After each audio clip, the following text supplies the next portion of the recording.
అందరికీ నమస్కారం. 2014 నుంచి 19 వరకు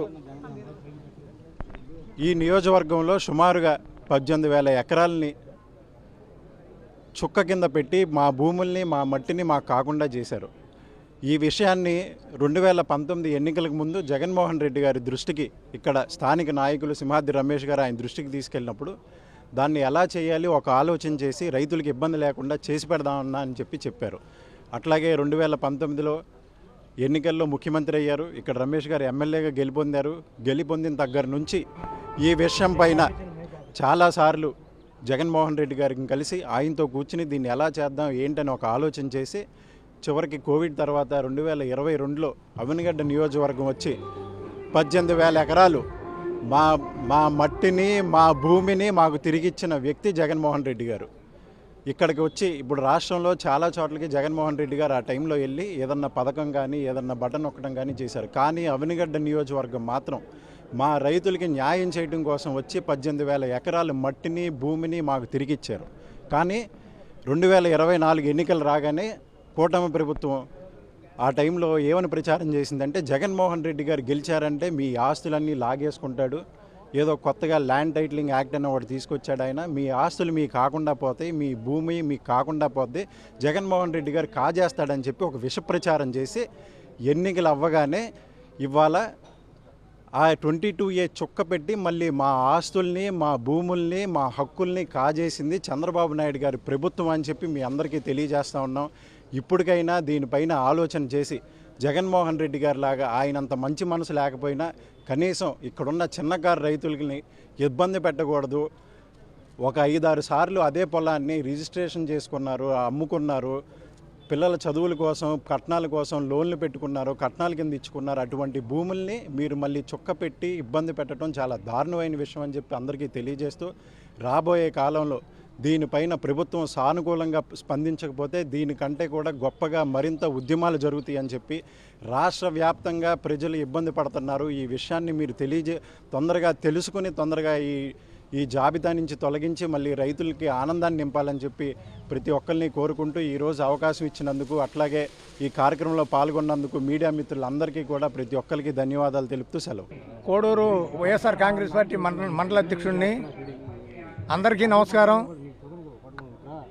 2016లో చంద్రబాబు ముఖ్యమంత్రి అయిన తర్వాత సుమారు కోడూరు మండలంలో 25,000 ఎకరాన్ని అనాదినం ఏడబ్ల్యూ సుఖ భూములుగా మార్చి సన్నా చిన్నకారు రైతుల్ని ఉసూరుమని ఏడిపించిన ఘనత చంద్రబాబు నాయుడుది.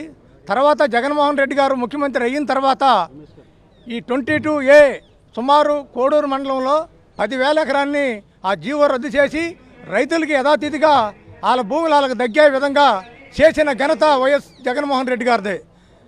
తర్వాత 2024లో మళ్ళీ కూటమి ప్రభుత్వం వచ్చిన తర్వాత చంద్రబాబు నాయుడు మళ్ళీ ఈ సుఖభూములు ఖచ్చితంగా 2వ రోజున 3వ రోజున మళ్ళీ ఆ జీవోను రద్దు చేసి మళ్ళీ టిక్కు పెడతాం జరిగింది.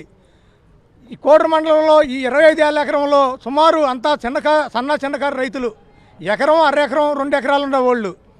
మరి ఇలాంటి పేద రైతుల్ని ఈ రకంగా ఇబ్బందులు పెట్టి మరి వాళ్ళని ఎన్నో ఇబ్బందులకు గురిచేస్తాం అనేది ఈ కూటమి ప్రభుత్వానికి ఇది పద్ధతి కాదు. చంద్రబాబు నాయుడు ఇప్పటికైనా కానీ పేద రైతుల్ని, పేద కుటుంబాలని, అట్లాగే పేద విద్యార్థులను కూడా పుట్టగొట్టే విధంగా వాళ్ళ ఆరోగ్యశ్రీ కాడను ఎత్తేసిన ఘనత వాళ్ళ చంద్రబాబు నాయుడిది. ఇలాంటి ప్రజలకు ఉపయోగపడే విధంగా ఆలోచిస్తారు కానీ ప్రజలను ఇబ్బంది పెట్టే ఆలోచన చేయొద్దు. రెడ్ బుక్ రాజ్యాంగం అనేది ఆగిపోయి సన్నా చిన్నకారు రైతుల్ని, పేద ప్రజల్ని ఆదుకునే విధంగా ఈ 3 సంవత్సరాలు కూడాను ప్రజలకు అందుబాటులో ఉండి ప్రజల బాగోగులు కనిపెట్టాలని ఈ సభాముఖంగా కోరుకుంటూ నమస్కారం చేస్తున్నాను. అవనిగడ్డ నియోజకవర్గంలో దివి రైతాంగం ఎన్నో ఆటుపోట్లు ఎదురయ్యి ఇవాళ నష్టాల ఊపిలో కూరుకుపోయి ఉన్నారు. దశాబ్దాల నుంచి ఉన్నటువంటి అధికారంలో ఉన్నటువంటి ప్రభుత్వాలు ఏవి కూడా పట్టించుకున్న దాఖలాలు లేవు. జగన్మోహన్ రెడ్డి గారు ముఖ్యమంత్రి అయిన తర్వాత 22A భూములు చుక్కల భూమి నిషేధిత విషయంలో ఒక ప్రత్యేకమైన సింహాద్రి రమేష్ గారి సారథ్యంలో తీసుకుని ఆ చుక్కల భూములకి నిషేధాన్ని విడుదల కలుగజేస్తే కూటమి ప్రభుత్వం 2024 అధికారంలోకి వచ్చిన తర్వాత ఆ నిషేధాన్ని ఎత్తివేసి మరలా నిషేధం పెట్టడం అనేది క్షమించరానటువంటి విషయం. అంటే ఈ ప్రభుత్వానికి రైతుల పక్షాన ఎలాంటి ప్రేమ ఉందో దీన్ని బట్టే మనకు అర్థమవుతుంది. మొన్న వచ్చినటువంటి ముందా తుఫాన్ టైంలో సాక్షాత్తు పవన్ కళ్యాణ్ గారు ఉప ముఖ్యమంత్రి హోదాలో వచ్చి పొలాలన్నీ కూడా తొక్కడమే తొక్కుంటే వెళ్ళాడు, కానీ ఆయన చేసిన సహాయం ఏంటో కూడా తెలియనటువంటి పరిస్థితి. కాబట్టి ఇప్పటికైనా సరే ఈ ప్రభుత్వం కళ్ళు తెరిచి ఈ దివసంలో నిత్యం ఎన్నో కుటుంబాల పరంగా కానీ ఆస్తులు పంచుకోవాలన్నా కూడా భూమే ప్రధానమైనటువంటి భూమిక. ఆ భూమికే వాళ్ళ హక్కులు మాకు లేకపోతే మేము ఏం చేయాలి? కాబట్టి తక్షణమే ప్రభుత్వం స్పందించి గతంలో జగన్మోహన్ రెడ్డి గారు చేసినట్టుగా ఆ జీవో ప్రకారం నిషేధిత భూమి నుంచి 2 భూమిని విడుదల కలిగించి రైతులకు న్యాయం చేయాలని చెప్పేసి డిమాండ్ చేస్తున్నాం. జోహార్ వైఎస్ఆర్, జై జగన్. పత్రికా మిత్రులకి, మీడియా మిత్రులకి అందరికీ నమస్కారాలు. అంతకుముందు చంద్రబాబు నాయుడు గారి గవర్నమెంట్లో 2016-17 సంవత్సరాల్లో ఏదైతే ఇవాళ చుక్కల భూములు ఎత్తే మనం పోరాడుతున్నామో ఆ రోజున చంద్రబాబు నాయుడు గారు ఒక డాట్ పెట్టి అవన్నీ రిజిస్ట్రేషన్లు కాకోకుండా ఇబ్బంది పెట్టినప్పుడు ఇదే కోడూరు సెంటర్లో మచిలీపట్నం నుంచి ఇప్పుడు మాజీ మంత్రిగా ఉన్న పేరు నాని గారిని అనేక మందిని తీసుకొచ్చి ఆ నిషేధాన్ని ఎత్తేయమని పోరాటాలు చేశాం చంద్రబాబు నాయుడు గారి గవర్నమెంట్ ఉండగా. దాంతో ఆ గవర్నమెంట్ పూర్తయ్యేదాకా ఆ నిషేధాన్ని ఎత్తేలా. అదే మళ్ళా జగన్మోహన్ రెడ్డి గారి గవర్నమెంట్ వచ్చిన తర్వాత కూడా ఏదైతే మేము నిషేధాన్ని ఎత్తేయమని అడిగామో అదే మాట మీద అనేక సార్లు కలెక్టర్ని, ఆర్డీఓని అందరినీ కలిసి విషయాన్నంతా ఎక్స్ప్లెయిన్ చేసి అక్కడి నుంచి వాళ్ళందరూ ఏం చెప్పారంటే కలెక్టరు, ఆర్డీఓ అందరూ చెప్పింది ఏంటంటే విడివిడిగా ఫైల్ పెట్టుకోమని చెప్పారు. విడివిడిగా ఫైల్ పెట్టుకోవడం అంటే ఒక్క అవనగడ్డ నియోజకవర్గంలోనే 10,116 ఫైల్స్ ఉన్నాయి, 17,857 ఎకరాల భూమి ఉంది. ఇదంతా పూర్తి అవ్వాలంటే చాలా టైం పడుతుంది, ఇబ్బంది పడతారు రైతాంగం. అట్టా కాదని చెప్పి మళ్ళా జగన్మోహన్ రెడ్డి గారి దగ్గరికి కూర్చుని జగన్మోహన్ రెడ్డి గారికి కలెక్టర్లతోనూ వీళ్ళందరితోనూ చెప్పించి ఒకేసారి అవనగడ్డొచ్చి 2022 అక్టోబర్లో అవనగడ్డొచ్చి ఆ నిషేధాన్ని తొలగించి ఒక జీవో చేసి ఇక్కడే కాదు ఆంధ్ర రాష్ట్రంలో కడప, నెల్లూరు ఆ ప్రాంతాల్లో ఉన్న 22A నిషేధ భూముల మీద నిషేధాన్ని ఎత్తేసి జనానికి మేలు చేసింది జగన్మోహన్ రెడ్డి గారి ప్రభుత్వం. మీ అందరికీ తెలిసిన విషయమే. తర్వాత ఏమైంది? ఈ ప్రభుత్వం వచ్చిన తర్వాత జగన్మోహన్ రెడ్డి గారిని ఏమని చెప్పి అల్లరి చేశాడు? పాస్బుక్ల మీద ఫోటోలు వేసుకున్నారు, మీ భూముల్ని లాక్కుంటారో, తాకట్లు పెడతారో, ఏదైనా చేసేస్తారని చెప్పి అల్లరల్లరి చేసి గెలిచిన తర్వాత ఏదైతే జగన్మోహన్ రెడ్డి గారు పేద ప్రజలకి అనుకూలంగా చేసి పెట్టారో దాన్ని మళ్ళీ నిషేధించి ఇవాళకు కూడా దిక్కు మొక్కు లేకుండా చేసి రోజువారీ మీటింగుల్లో మాత్రం నిషేధాన్ని ఎత్తేస్తున్నాం, ఇబ్బంది ఏం లేదు, 22 భూముల్ని రద్దు చేస్తున్నాం మేమని చెప్తున్నారు. 96 జీవో అంటున్నారు, అది ఇంప్లిమెంట్ చేసింది లేదు, పాడు లేదు. మొన్న ఒక ఆయన ఏకనూరు ఆయన ఆర్డీఓ ఆఫీసుల చుట్టూ, కలెక్టర్ గారి చుట్టూ తిరిగి ఇది అవటం లేదనే భయంతో పేరుతో 8 లక్షల రూపాయలు వడ్డీ పెరిగిపోయినాయని చెప్పి సూసైడ్కి అటెంప్ట్ చేశాడు. ఇవన్నీ ఇట్లా ఉన్నాయి. దీన్ని అర్జెంటుగా ఆ నిషేధాన్ని ఎత్తేసి పిల్లలకు కట్నాలు ఇచ్చారు, చదువుకునే పిల్లలకు పొలాలు అమ్ముకున్నారు, ఇవన్నీ రిజిస్ట్రేషన్ కావట్లేదు, లేకపోతే లోన్ తీసుకుని వ్యవసాయం చేసుకోవడానికి వీలు కావట్లేదు. దీన్ని సక్రమంగా రాజశేఖర రెడ్డి గారి కుమారుడు ఏదైతే చేశాడో ఆ జీవోనే ఇంప్లిమెంట్ చేసి ఈ పేద ప్రజానీకానికి, రైతాంగానికి ఉపయోగపడమని ఈరోజు మన నియోజకవర్గంలో ఉన్న అన్ని మండలాల నుంచి ప్రజలందరూ వచ్చి ఈ నిషేధాన్ని ఎత్తేయమని ఏకకాంతంతో చెబుతున్నారు. ఈ నిషేధాన్ని ఎత్తేసి ప్రజలకు మేలు చేయమని చెప్పి మా డిమాండ్. దీంట్లో ఇదే కాదు, ధాన్యానికి రేట్ లేదు, పత్తికి రేట్ లేదు, ఏ ఒక్క పంటకి రేట్ లేదు. పోయినసారి బీపీటీలు 2200 రూపాయలకి కళ్ళాల్లో అమ్ముకున్నాం, ఇవాళ దిక్కులేదు వాటికి. ఇన్ని రకాల ఇబ్బంది పడుతున్నారు. రైతాంగాన్ని పట్టించుకోకుండా కోట్లాది రూపాయలు, లక్షలాది కోట్ల రూపాయలు మీరు తీసుకెళ్ళి రాజధానికి అని చెప్తున్నారు. జగన్మోహన్ రెడ్డి గారు ఒక మాట అన్నారు, లక్షల కోట్ల రూపాయలు పెడతాం, మీరు ఇబ్బంది పెట్టలేరు, 2 లక్షల కోట్లు కావాలని చెప్పారు. అంతకుముందు చెప్పిన తర్వాత 7 ఏళ్ల పరిపాలనలో 8,000 కోట్లు ఖర్చు పెట్టారు. 7 ఏళ్ల పరిపాలనలో ఇవాళ 2 లక్షల కోట్లలో 4 లక్షల కోట్లు అయి ఉంటుంది. ఇది ఎప్పుడు పూర్తవుతుందో మీరు చెప్పేవన్నీ అబద్ధాల్లాగా ఉన్నాయి.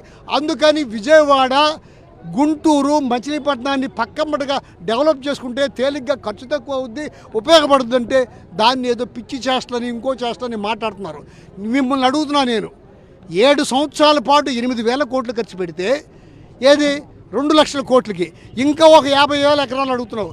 దీనికి 10 లక్షల కోట్ల రూపాయలు ఎక్కడ తెస్తారో ఏం చేస్తారో ఇది మీరు అమ్ముకుంటానికి కమిషన్లు తీసుకుంటానికి తప్ప ఇంకోటి కానే కాదు. జగన్మోహన్ రెడ్డి గారు వాస్తవాలు మాట్లాడుతున్నారు. కరోనా వచ్చినప్పుడు పారాసెటమాల్ చాలా అవసరం అని చెప్తే ఎగతాళి చేశారు.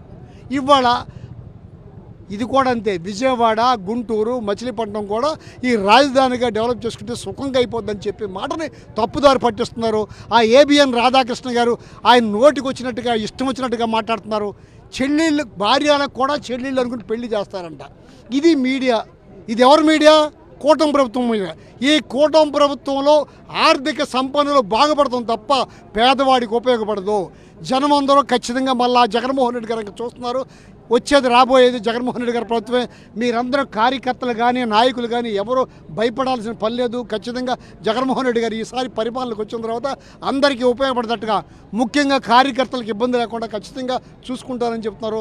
ఆయన ఏదైతే చెప్పారో ఇంతకుముందు కూడా అదే చేశారు, ఇప్పుడు కూడా అదే జరుగుతుంది. ఇక్కడికి ఇచ్చేసిన మీ అందరికీ ధన్యవాదాలు చెప్తూ అందరూ వెళ్ళిపోబాకండి. తల్లకొళ్ళు మన మండల ప్రెసిడెంట్లు అందరూ మాట్లాడతారు. కాసేపు ఓపికగా ఇన్మని నా కోరిక. ఈరోజు నా పేరు చిలకలపూడి ధర్మారావు, కోడూరు మండల ఉపాధ్యక్షుడు. అలాగే ఈ ముఖ్య ర్యాలీ 20I భూముల మీద నిషేధం చేసిన దాని మీద ర్యాలీ చేస్తున్నాం, పోరాటం చేస్తున్నాం. వైఎస్ఆర్ పార్టీ తరఫున చెప్పే మాటలు ఏంటి, చేసేది ఒకటి వీళ్ళు. ఇదే కాకుండా కోడూరు మండలంలో 17, 18 ఒక 4,000 ఎకరాలు ఉప్పు నీటితో మునిగిపోతున్నాయి. అప్పుడు ఎలక్షన్ టైంలో నియోజకవర్గ ఎమ్మెల్యే గారు బుద్ధప్రసాద్ గారు పాదయాత్రని మొదలుపెట్టి అవుట్ పాల్స్ కట్టిస్తాను, నేను రైతాంగానికి మంచి చేస్తాను అని ఆలోచనతో పాదయాత్ర చేసి ఆ రోజు మాటలు చెప్పాడు. గెలిచిన తర్వాత రైతాంగాన్ని పట్టించుకునే దారి లేదు, రైతాంగాన్ని పట్టించుకునే పని లేదు. అవుట్ పాల్స్ అంటున్నాడు. అవుట్ పాల్స్ ఇప్పుడు వచ్చి 4 సార్లు చూశాడు, చేసింది లేదు, పెట్టింది లేదు. మేము వైఎస్ఆర్ పార్టీ తరఫున ఒకటే ప్రశ్నిస్తున్నాం మిమ్మల్ని. ఆ రోజు మేము బాగా చేయలేదని మాకు ఓట్లేలా. ఈరోజు మీకు 50,000 మెజార్టీ ఓట్లు తెప్పించారు. మీరు చేసింది ఏంటి 2 సంవత్సరాల్లో? ప్రజలకి ఏమైనా మంచి చేశారా? మీరు దాచుకోవడం తప్పితే రెండోది ఏమీ లేదు. ఇప్పటికైనా మీరు తెలుసుకొని ప్రజలకు మంచి చేయాలని, మంచి ఆలోచన చేయాలని, చివరిలో ఏ నాయకుడైనా మంచి చేసి మంచి గుర్తింపు తెచ్చుకోవాలని ఆలోచనతో పనిచేస్తాడు. కానీ మీరు మాత్రం ఎప్పటికీ మారకుండా అదే ఆలోచనతో పనిచేస్తున్నారు. ఓట్లు చేసేటప్పుడు ఒక మాట చెబుతున్నారు, ఓట్లు గెలిచిన తర్వాత, ఎలక్షన్ అయిన తర్వాత ఒక మాట చెబుతున్నారు. మీరు మంచి మార్చుకొని మంచి మనసుతో ప్రజలకు మంచి చేస్తారని నేను ఈ మీడియా ద్వారా తెలియజేస్తూ సెలవు తీసుకుంటున్నాను. నమస్కారం అండి. నా పేరు కొండవీటి వీర వెంకట నారాయణరావు, రాష్ట్ర రైతు విభాగం సెక్రటరీగా ఉన్నాను. ఈ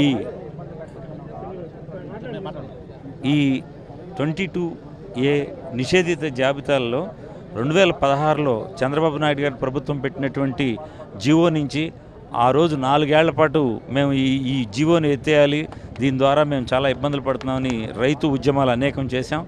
ఆ టైంలో ఆ ఉద్యమాల ఫలితం ఏదైనా కానీ ఆ ప్రభుత్వం చర్యలు తీసుకోలేదు. తర్వాత 2022లో జగన్మోహన్ రెడ్డి గారు ప్రభుత్వంలో ఈ జీవో మీద పూర్తిగా సమీక్ష జరిపి దాని మీద 22A జీవోని మూకమ్మడిగా ఆ రోజు 67వ జీవో ఇచ్చి తద్వారా అనేక మంది రైతులకి మేలు కలిగే విధంగా చేశారు. కానీ 2024లో మళ్ళీ తిరిగి కూటమి ప్రభుత్వం వచ్చిన తర్వాత ఆ భూములను మళ్ళీ హోల్డ్లో పెడతాం. ఇది చాలా అన్యాయమైన చర్య. ఈ రైతులు చాలా బాధపడుతున్నారు. కాబట్టి దీని నిషేధాన్ని ఎత్తివేయాలని ఈరోజు వైఎస్ఆర్సీపీ ఆధ్వర్యంలో మన మాజీ శాసనసభ్యులు సింహాద్రి రమేష్ బాబు గారి ఆధ్వర్యంలో ఈరోజు మేము అంతా కూడా సంఘీభావంగా ఎంఆర్ఓ గారికి వినతిపత్రం ఇచ్చి దీన్ని తొందరగా యాక్షన్ తీసుకోవాలని తెలియజేశాం. Thank you. 2014 నుంచి 2019 మధ్యలో చంద్రబాబు నాయుడు గారు అధికారంలో ఉన్నప్పుడు మా ప్రాంతం అవనిగడ్డ నియోజకవర్గం అట్లాగే రాష్ట్ర వ్యాప్తంగా కూడా 22A అని భూములకి చుక్కపెట్టి రైతుల్ని ఇబ్బంది పెట్టే కార్యక్రమం జరిగింది. 2019 ఎన్నికలకు ముందు స్థానిక నాయకులు సింహాద్రి రమేష్ గారు జగనన్న దృష్టికి అన్న ఇలా చుక్క భూములు ఇబ్బంది ఉందని చెప్పి ఆయన దృష్టికి తీసుకెళ్ళిన తర్వాత అన్న అధికారంలోకి వచ్చిన తర్వాత ఖచ్చితంగా ఇది ఎలా రైతులకు ఇబ్బంది లేకుండా చేసి పెడదామన్న ఆలోచన చేసి చేద్దామని చెప్పి హామీ ఇచ్చారు. అట్లాగే అధికారంలోకి వచ్చిన తర్వాత 18,000 ఎకరాలు అవనిగడ్డ నియోజకవర్గం వచ్చి మా మట్టిని మా భూమిని మాకు తిరిగిచ్చిన గొప్ప మనసున్న నాయకుడు మా జగన్మోహన్ రెడ్డి గారు. అటువంటి ఆయన్ని 2024 ఎన్నికలు రాగానే కూటమి నాయకులంతా ఏమని ప్రచారం చేశారంటే జగన్మోహన్ రెడ్డి గారు గెలిచాడంటే ఈసారి మీ అందరి ఆస్తులు భూములు ఆయన తీసేసుకుంటాడు, మీ పేరు మీద ఉండవని చెప్పి విష ప్రచారం చేసి జనాన్ని నమ్మబలికిచ్చి అధికారంలోకి వచ్చారు. వచ్చిన వెంటనే ఏం జరిగింది, మళ్ళీ కుక్కతోక వంకర అన్నట్టు మళ్ళీ 22A అని తీసుకొచ్చి మళ్ళీ మా భూముల్ని మాకు చుక్కపెట్టి మా ఆస్తుల్ని మా మట్టిని కాజేసిన వ్యక్తి చంద్రబాబు నాయుడు గారు. ఈరోజు మా నియోజకవర్గంలో వేకనూరు అనే ఒక గ్రామం ఉంది. అక్కడ ఒక అతను పాపం ఎకరున్నర పొలం, కైతేపల్లి శివకృష్ణ అతని పేరు, ఎకరున్నర పొలం కలెక్టర్ ఆఫీస్ చుట్టూ తిరిగాడు, ఆర్డీఓ గారి దగ్గర తిరిగాడు, కింద నుంచి పై వరకు ఆ ఫైల్ పట్టుకుని చెప్పులు అరిగిపోయేదాకా తిరిగాడు. తిరిగి ఏమీ చేయాలో తెలియక చివరికి ఆళ్ళ ముందే పురుగుల మందు తాగి ఆత్మహత్య యత్నం చేసుకున్నాను. ఏంటన్నా నీకు వచ్చిన కష్టం ఏంటి, ఇబ్బంది ఏంటని అడిగితే గత ప్రభుత్వంలో జగన్మోహన్ రెడ్డి గారు నాకు నిషేధం లేకుండా నా భూమిని నాకు తిరిగి ఇచ్చారు, మళ్ళీ ఈ ప్రభుత్వం వచ్చి నన్ను ఇబ్బంది పెడుతుంది, ఇప్పటికీ దాని మీద వడ్డీలు నాకు 7.5-8 లక్షల రూపాయలు అయినాయి, దాన్ని కట్టే స్తోమత నాకు లేకుండా పోతుంది, పోనీ పని అన్న అవుతుందంటే పని అయ్యే దాఖలాలు కనిపించట్లేదని చెప్పి మనస్తాపానికి గురయ్యి ఆత్మహత్య వరకు వచ్చింది.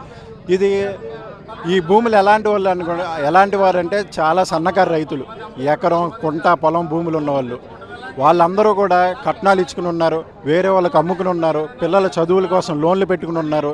ఇటువంటి వాళ్ళని మళ్ళీ చుక్కపెట్టి ఇబ్బందులు పెట్టే ప్రయత్నం చేసి వీళ్ళందరికీ ఉసురు తగిలేలాగా చంద్రబాబు నాయుడు గారు పరిపాలిస్తున్నారు. ఖచ్చితంగా ఇప్పుడు కన్నా ఈ ఆలోచన మార్చుకుని ఒక్క అవనిగడ్డ నియోజకవర్గంలోనే కాదు రాష్ట్ర వ్యాప్తంగా ఇటువంటి బాధితులు ఉన్నారు, వాళ్ళందరిపైన కూడా ఆలోచన చేసి జగన్మోహన్ రెడ్డి గారు అంత మంచి మనసు లేకపోయినా కనీసం ఈ పేదవాళ్ళని ఇబ్బంది పెట్టకూడదని చెప్పి ఒక ఆలోచన తెచ్చుకుని దీనిపైన సానుకూలంగా స్పందించాలని కోరుకుంటున్నాను. లేని పక్షాన నియోజకవర్గంలోనే కాదు రాష్ట్ర వ్యాప్తంగా కూడా ఇటువంటి కార్యక్రమాలకి వైఎస్ఆర్ కాంగ్రెస్ పార్టీ పూనుకుంటుందని చెప్పి మీ అందరికీ తెలియజేస్తా ఉన్నాను.